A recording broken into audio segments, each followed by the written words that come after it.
કેમ છો બધા? થાકી તો નહીં ગયા ને? એવી ઉર્જા આપણે રાખવાની છે છેલ્લે સુધી.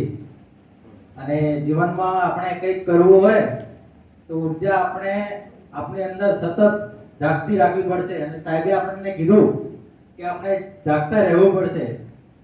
એટલે તમે હમણાં થોડી વાર મને એવું લાગ્યું કે થોડોક બધાને આમ કંટાળો આવવા જેવો લાગ્યો, બધા થાકી ગયા એવું લાગ્યું.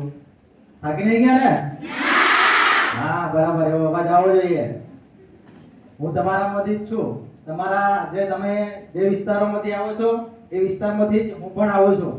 તમને થોડુંક એવું લાગતું હશે કે આપણે બીજી ભાષા બોલીએ, ગુજરાતી બોલીએ, હિન્દી બોલીએ તો આપણા વાળા નથી એમ.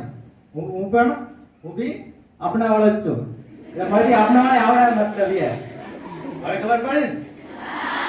આપણા વાળા મતી આવે મોતી બોલે તો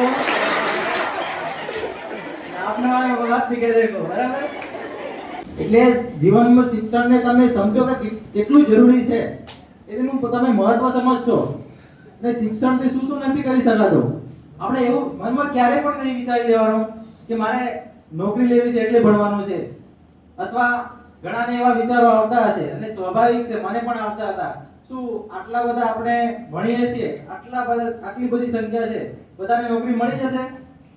તો શું કેમ આપણે તો નોકરી નહીં મળે? આપણે તો બહુ ગામડાવાળા છે, આપણે તો બહુ ગરીબ છીએ, આપણી પરિસ્થિતિ બહુ ખરાબ છે, આપણે કઈ રીતે આગળ વધીશું? આપણે કઈ રીતે નોકરી મેળવીશું? આપણા કરતા તો સિટીમાં, મોટી મોટી સિટીમાં લાખો રૂપિયા ભરીને લોકો ભણે છે, છોકરાઓ ભણે છે અને આપણા કરતા ખૂબ આગળ છે.